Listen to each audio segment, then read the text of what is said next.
Hello guys, welcome back to my channel Horror Explorer Assamese. তো guys, আজি মই আপোনালোকৰ আগত কেইদিনমান আগতে ৰিলিজ হোৱা Hollywood horror movie the Exorcist বিলিভাৰৰ এক্সপ্লেনেশ্যন লৈ আহিছোঁ, যি 1973ত অহা দ্য এক্সৰচিষ্টৰ নেক্সট পাৰ্ট হয়।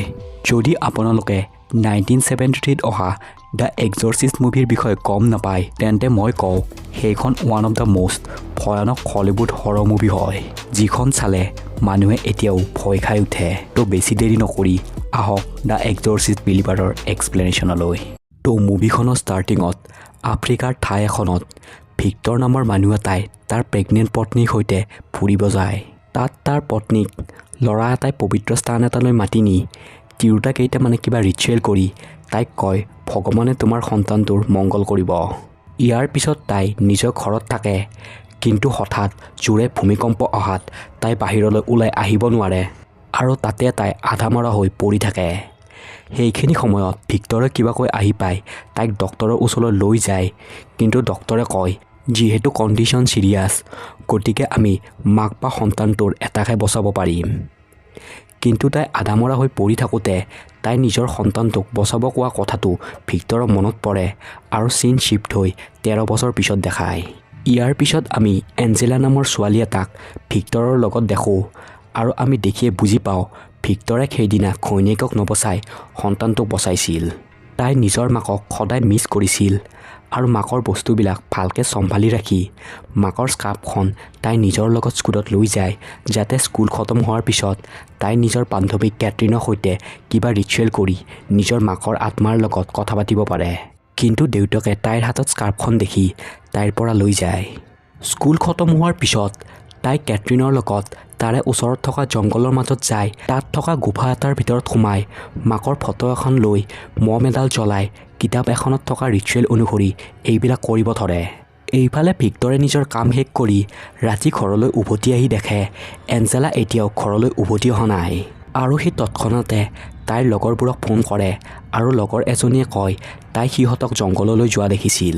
এইফালে কেটৰিনৰ ঘৰতো তাই উভতি নহা কাৰণে হাহাকাৰ লাগি পৰিছিল আৰু সিহঁতে পুলিচক লৈ জংঘলত সিহঁতক বিচাৰোঁতে সিহঁতৰ জোতা বেগ আদি পায়, কিন্তু সিহঁতক ক'তো বিচাৰি নাপায়।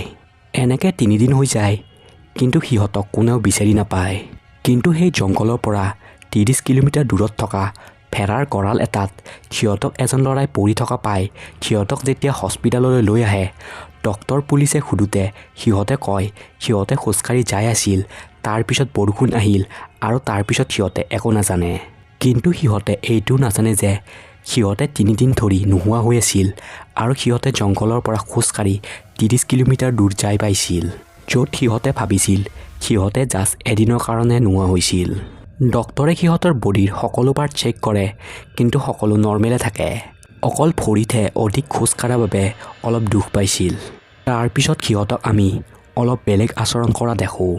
ৰাতি এঞ্জেলাক ঘৰ অনাৰ পিছত দেউতাকে তাইক সোধাত তাই জংঘলত কি কৰি আছিল, তাই কয় তাই নিজৰ মাকক বহুত মিছ কৰে আৰু তাইক সেইবাবে মাকৰ আত্মাৰ লগত কথা পাতিবৰ বাবে কেটৰিনৰ লগত জংঘলত গৈছিল আৰু তাই ইয়াৰ বাদে একো নকয়।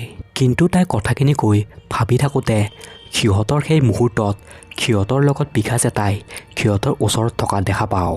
ইয়াৰ পিছত দেউতাকে বাথৰুমত দাঁত মাজি থাকোঁতে তাই হঠাৎ আহি দেউতাকক আচৰিত ধৰণে চাই থাকে আৰু দেউতাকে তাইক শুব কওঁতে তাই অলপ বেলেগকৈ চাই শুব যায়।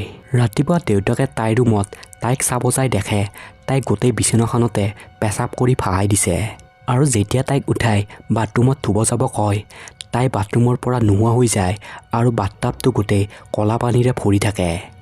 এই দেখি সি তাইক বিচাৰিব ধৰে, কিন্তু তাই পিছফালৰ পৰা আহি দেউতাকক মাথাত কোবাই মাকক লাগে বুলি চিঞৰিব ধৰে আৰু হঠাৎ মিৰ্গী বেমাৰ উঠাত দেউতাকে তাইক পুনৰ হস্পিটেললৈ লৈ যায়। এইফালে কেটৰিনৰ ফেমিলি যি বহুত ধাৰ্মিক আছিল, সিহঁতে কেটৰিনক লৈ চাৰ্চত যায় আৰু কেটৰিনক সিহঁতে ঘূৰাই পোৱাৰ বাবে সকলোৱে চাৰ্চত বহুত আনন্দিত হয়। কিন্তু কেটৰিনৰ ভিতৰত যিহেতু এটা পিশাচ আছিল, তাই চাৰ্চৰ ভিতৰত বেলেগ আচৰণ কৰিব ধৰে আৰু তাই হঠাৎ তাৰ পৰা নোহোৱা হৈ অলপ দেৰিকৈ চাৰ্চৰ মাজেৰে আহি বেয়া বেয়া কথা ক'ব ধৰে। ইয়াৰ পিছত তাইৰো এই অৱস্থা দেখি তাইকো হস্পিটেললৈ লৈ যায়। তাত এঞ্জেলাৰ দেউতাকে কেটৰিনৰ মাক দেউতাকক লগ পাওঁতে কেটৰিনৰ মাকে কয় সিহঁতে নিশ্চয় জংঘলৰ পৰা কিবা বেয়া লগত লৈ আহিছে। তাই কয় জানানে যীশুখ্ৰীষ্টই ক্ৰছডালত মৰাৰ পিছত ক'ত গৈছিল? তেওঁ 3 দিনলৈ নৰকত গৈছিল পিশাচবোৰক নিজৰ তলত ৰাখিব। আৰু ইহঁতেও এই 3 দিন চাগে নৰকত আছিল আৰু পিশাচে ইহঁতক তেতিয়া প্ৰচেছ কৰি লৈছিল। কিন্তু যিহেতু ভিক্টৰ নাস্তিক আছিল সি এইবিলাক বিশ্বাস নকৰি তাৰ পৰা গুচি যায়। ভিক্টৰ আগৰ পৰা নাস্তিক নাছিলে, কিন্তু যেতিয়াৰ পৰা তাৰ পত্নী মৰিছিল সি তেতিয়াৰ পৰা এইবিলাকত বিশ্বাস কৰা বাদ দি দিছিল।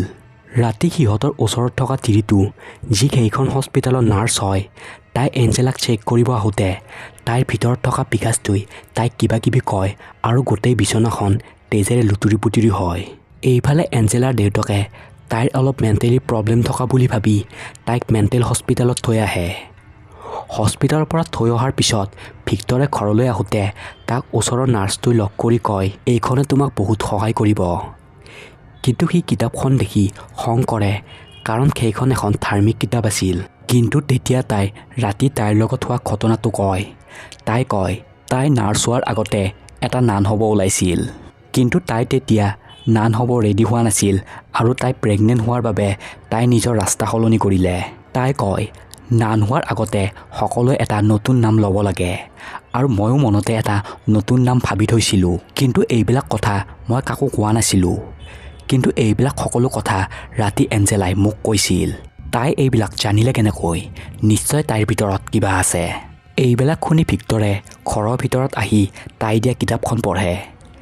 ইয়াৰ পৰা আমি গম পাওঁ সেই কিতাপখনত 1973 ৰিলিজ হোৱা দ্য এক্সৰ্চিষ্ট চিনেমাৰ ৰেগান মেকলেনৰ কাহিনী, যি 1973 এটা ভয়ানক পিশাচ পাজুজুৰ দ্বাৰা প্ৰজেছ হৈছিল। ইয়াৰ পিছত ভিক্টৰে ৰেগানৰ বিষয়ে চাৰ্চ কৰি গম পায় ৰেগানক পিশাচে প্ৰচেছ কৰাৰ পিছত যেনেকুৱা হৈছিল ইহঁত দুটা ছোৱালীৰ লগতো ঠিক কেনেকুৱা হ'ব ষ্টাৰ্টিং হৈছে। সি ৰেগানৰ মাক ক্ৰিছ মেকলেনৰ ইণ্টাৰভিউবিলাক দেখি তাইৰ ডিটেইলছ ওলাই তাইক লগ কৰিব যায় আৰু গম পায় যেতিয়া ক্ৰিছ মেকলেনে ৰেগানৰ লগত হোৱা সকলো ঘটনাৰ কিতাপ ছপাইছিল আৰু সেই কিতাপখন সকলোফালে ভাইৰেল হোৱাত ৰেগানে মাকক বেয়া পাই তাই ঘৰৰ পৰা গুচি গৈছিল আৰু তেতিয়াৰ পৰা মাকে তাইক এতিয়ালৈ দেখা নাই। তাই এইটো নিবিচাৰিছিল তাইৰ লগত হোৱা এইবিলাকৰ বিষয়ে সকলোৱে জানে। তাই এক্সৰ্চিজমৰ বিষয়ে কৈ ভিক্টৰৰ লগত এঞ্জেলাক চাব যায়। এইফালে ক্ৰিছ মেকলেন অহা বুলি জানি পিশাচটোই নখৰে ৰেগানৰ নাম লিখিব ধৰে। তাই এঞ্জেলাক চাই কয় আৰু এটা ক'ত আছে? তেতিয়া ভিক্টৰে কয় তাই ঘৰতে আছে। তাই কয় তাই ঘৰত থাকিব নালাগে আৰু তেতিয়া এঞ্জেলাই অৰ্থাৎ পিশাচটোই কয় তাই ৰখি আছে তোলৈ। তেতিয়া সিহঁতে কেটৰিনৰ ঘৰত যাই দেখে কেটৰিনক সম্পূৰ্ণ প্ৰচেছ কৰি সেই পিশাচটোই ঘৰটোত পূৰা উৎপাত কৰি আছিল। আৰু ইফালে কেটৰিনৰ মাক দেউতাকে উপায়বিহীন হৈ ভগৱানক প্ৰাৰ্থনা কৰি আছিল। তাই কেটৰিনৰ ৰুমত সোমাওঁতে পিশাচটোই কয় তই ৰেগানক বিচাৰি আছ ন? কিন্তু তাই বাচি থকা নাই, তাই বৰ্তমান নৰকত জ্বলি মৰি আছে। এই কৈ পিশাচটোই কেটৰিনক কষ্ট দিব ধৰে। ক্ৰিছে ভগৱানৰ নাম লৈ পিশাচটোক খেদিব চেষ্টা কৰে, কিন্তু পিশাচটোই ক্ৰছ এডাল লৈ তাইৰ দুটা চকু ঠানি তাইক অন্ধ কৰি পেলায়। এইফালে নাৰ্ছ এনে ফাদাৰ এজনৰ লগত চাৰ্চৰ উপৰিয়ালাক এক্সৰ্চিজমৰ বাবে আবেদন কৰে, কিন্তু চাৰ্চৰ ফালৰ পৰা সিমান ভাল ৰেছপন্স নাপায়। ভিক্টৰে ক্ৰিছক হস্পিটেলত লগ কৰিব যায়। তাইৰ লগত যি হ'ল তাৰে ক্ষমা খোজে, কিন্তু তাই ওলোটাই ভিক্টৰক সাহস দি সেই পিশাচটোৰ লগত যুদ্ধ কৰিব কয়। ইয়াৰ পিছত সি প্ৰথমে কেটৰিনৰ মাক আৰু দেউতাকক একলগ কৰি ইয়াৰ পিছত তাৰ চুবুৰীত থকা বন্ধু এজন যি ঈশ্বৰক বহুত বিশ্বাস কৰে তাৰ দ্বাৰা আফ্ৰিকান তিৰোতা এজনক লগ কৰে যি বহুত আধ্যাত্মিক আৰু বহুত জ্ঞানী আছিল। আৰু কেটৰিনৰ মাক আৰু দেউতাকেও ঘৰৰ ফাদাৰ এজনক লৈ আহি ভিক্টৰৰ ঘৰত এনে এটা ছেটআপ কৰে য'ত এক্সৰ্চিজম সম্পূৰ্ণৰূপে পূৰা হ'ব পাৰে। সিহঁতে প্ৰথমে 2খন চেয়াৰ এনেকৈ জোৰা লগায় যাতে সিহঁতে পৃথক হ'ব নোৱাৰে আৰু আফ্ৰিকান তিৰোতাজনীয়ে এটা খেৰা বনায় য'ত তাই আমাৰ দুনিয়া আৰু পিশাচৰ দুনিয়াৰ ডিফাৰেঞ্চ কৈ ছোৱালী দুটাক কোনোপধ্যে সিহঁতক টাচ কৰিব মানা কৰে। ইয়াৰ পিছত সিহঁত দুটাক বেহুচ কৰাই হস্পিটেলৰ পৰা তালৈ নি দুটাকে চেয়াৰ দুখনত বহাই বান্ধি থয়। কিন্তু তেতিয়া এনৰ লগত অহা ফাদাৰজনে আহি কয় সি চাৰ্চৰ কমিটিৰ লগত কথা হৈছিল আৰু সিহঁতে এক্সৰ্চিজমৰ পাৰ্মিশ্যন নিদিলে কাৰণ সিহঁতৰ মতে সিহঁতক চাইকেট্ৰিক ট্ৰিটমেণ্টৰহে প্ৰয়োজন। এই কৈ তেওঁ এক্সৰ্চিজম কৰিব মানা কৰে। তেতিয়া এনে কয় এতিয়া আমি সিহঁতক কেনেকৈ বচাম? তেতিয়া ফাদাৰ মেডক্সে কয় তুমি কৰিব পাৰিবা এইটো, কাৰণ তুমি ইয়াৰ আগতে এজনী নান হ'ব ওলাইছিলা আৰু তুমি ইয়াৰ ট্ৰেইনিঙো লৈছিলা। এই কৈ তাইক বাইবল আৰু ক্ৰছডাল দি গুচি যায় আৰু সিহঁতে ৰেডি হৈ এক্সৰচিজম কৰিব ঘৰত সোমায়। সিহঁতে এক্সৰচিজম কৰিব ষ্টাৰ্ট কৰোঁতে ছোৱালী দুটা যি এতিয়া পিশাচে সম্পূৰ্ণৰূপে দুয়োটাকে পজেছ কৰিছিল, সিহঁত দুটাৰ দ্বাৰা পিশাচটোৱে বেয়া শব্দ কৈ সিহঁতক ডাইভাৰ্ট কৰিব চেষ্টা কৰে আৰু চবকে মানসিকভাৱে দুৰ্বল কৰে। কিন্তু সেইবুলিও সিহঁতে এক্সৰচিজম কৰি থাকে। এইফালে সিহঁতৰ হাৰ্টবিট ছেম চলি থাকে। যিহেতু সিহঁতক এটা পিশাচে পজেছ কৰিছিল, সিহঁত দুটা জোৰ লাগি সিহঁতৰ এটা হাৰ্টবিট হৈ গৈছিল। ইয়াৰ পিছত আফ্ৰিকান তিৰোতাজনীয়ে তাই বনোৱা পবিত্ৰ পানী সিহঁতৰ গাত ঢালি দিয়ে আৰু সিহঁত তেতিয়া চটপটাব ধৰে আৰু সিহঁতৰ মুখেৰে জুই টাইপ কিবা ওলাওঁতে ধ্বংস কৰি পেলায় আৰু অপবিত্ৰ হোৱা পানীখিনি বাহিৰত পেলাই আহিব কয়। ভিক্টৰে সেই পানীখিনি বাহিৰত পেলাই ঘূৰি আহোঁতে গাড়ীৰ ভিতৰত ফাদাৰ মেডক্সক দেখে আৰু সি কয় যুদ্ধ বাহিৰত নহয় ঘৰৰ ভিতৰত চলি আছে। ইয়াৰ পিছত ভিক্টৰে এঞ্জেলাৰ মুখত চাওঁতে ডিমনটোৱে এঞ্জেলাৰ মাতেৰে কয়, তোক কি মোৰ প্ৰয়োজন নাছিলে নেকি? কিয় তই এই ডিচিশ্যনটো লৈছিলি? আৰু তেতিয়াই আমি গম পাওঁ যেতিয়া তাক ডক্টৰে কৈছিল আমি মাক বা সন্তানটোকহে বচাব পাৰিম, ইয়াৰ কাক বচাম, তেতিয়া ভিক্টৰে নিজৰ পত্নীক বচাব দিছিল। কিন্তু নিয়তিৰ খেল বেলেগ আছিল। ভিক্টৰৰ পত্নীৰ অধিক ব্লিডিং লছ হোৱাৰ বাবে তাইক বচাব নোৱাৰিলে আৰু এঞ্জেলা বাচি গ'ল। আৰু আমি ভাবি আছিলোঁ ভিক্টৰে নিজৰ পত্নীৰ কোৱা অনুসৰি সি এঞ্জেলাক চুজ কৰিছিল। তাৰপিছত সেই পিশাচটোৱে কয় এই দুজনী ছোৱালীৰ ভিতৰত এজনী ছোৱালীকহে বচাব পাৰিবি আৰু এজনীৰ মৃত্যু হ'ব। এতিয়া সিদ্ধান্ত ল কাক বচাবি। এনেকৈ কৈ ভিক্টৰ আৰু কেটৰিনৰ মাকক সিদ্ধান্ত ল'ব দিয়ে। তেতিয়া এঞ্জেলা আৰু কেটৰিনৰ মাতেৰে পিশাচটোৱে মোক বচা চিঞৰ লগাই দিয়ে। কিন্তু সিহঁতে একো নকওঁতে কয় যদি তহঁতে সিদ্ধান্ত নল তেন্তে দুয়োটাই মৰিব। কিন্তু সিহঁতে তেতিয়াও একো সিদ্ধান্ত নলয়। তেতিয়া ফাদাৰ মেডক্স আহে আৰু সিহঁতৰ মাথাৰ ওপৰত হাত থৈ এক্সৰচিজম কৰিব ধৰে আৰু এনেকুৱা লাগে এতিয়া সকলো ঠিক হ'ব। কিন্তু যিহেতু সিহঁতক তেওঁ টাচ কৰিছিল, তাৰ মাথা সিহঁতে 180 ডিগ্ৰীত ঘূৰাই মাৰি পেলায়। সিহঁতে এতিয়া লাহে লাহে হাৰ মানিব ধৰিছিল। তেতিয়া ভিক্টৰে এঞ্জেলা গলত তাইৰ মাকৰ স্কাৰ্ফখন দি কয় মোক ক্ষমা কৰিবা, সিদিনা মই তোমাৰ পৰা স্কাৰ্ফখন নিব নালাগিছিল আৰু আমি দুটাই তোমাক বহুত মৰম কৰোঁ। এই কৈ এঞ্জেলাক তাইৰ ভিতৰত থকা পিশাচটোৰ লগত যুঁজিব দিয়ে আৰু এই শুনি এঞ্জেলাই সাহস পাই তাই নিজৰ ৰূপত লাহে লাহে আহি ইম'চনেল হ'ব ধৰে। আৰু এই ইম'চনৰ পৰাই এঞ্জেলাই শক্তি পায়, লগতে এটা হাৰ্টবিটৰ পৰা দুটা হাৰ্টবিট হয়। তেতিয়া ডিমনটোৱে কেটৰিনৰ দ্বাৰা কয় মোৰ কি হ'ব মা দেউতা, মই মৰিব নিবিচাৰোঁ। এই শুনি তাইৰ দেউতাকে কান্দি কান্দি কয় মই কেটৰিনক চুজ কৰিলোঁ। এই কোৱাৰ লগে লগে এঞ্জেলা ওপৰলৈ থিয় হৈ তাইৰ মুখেৰে কলা কলা কিবা ওলাব ধৰে আৰু এনেকুৱা লাগে যিহেতু কেটৰিনৰ দেউতাকে কেটৰিনক চুজ কৰিলে কেটৰিন বাচি গ'ল আৰু এঞ্জেলা মৰি গ'ল। কিন্তু এই পিশাচটোৱে সিহঁতৰ লগত চক্ৰান্তহে কৰিছিল। সি সিহঁতৰ দ্বাৰা কোনোবা এজনীৰ নাম লৈ তাইৰ আত্মাৰ লগত নিব বিচাৰিছিল, কাৰণ বিনা অনুমতিত সি সিহঁতক কষ্টহে দিব পাৰে, সিহঁতৰ আত্মা লৈ যাব নোৱাৰে। আৰু কেটৰিনৰ দেউতাকে তাইৰ নাম লোৱাৰ লগে লগে পিশাচটোৱে তাৰ আত্মাটো লগত লৈ গ'ল আৰু সেইবাবে এঞ্জেলা বাচি গ'ল।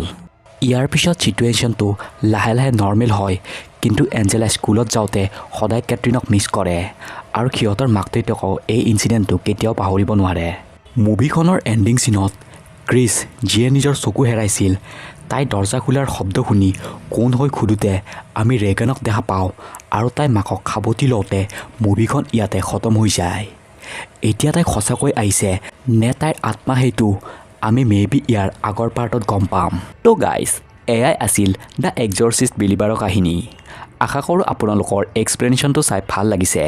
মই ইয়াৰ আগৰ আৰু ইয়াৰ পাছৰ পাৰ্ট যিমান পাৰোঁ সোনকালে লৈ আহিম। তো তেতিয়ালৈকে গুড বাই, টেক কেয়াৰ।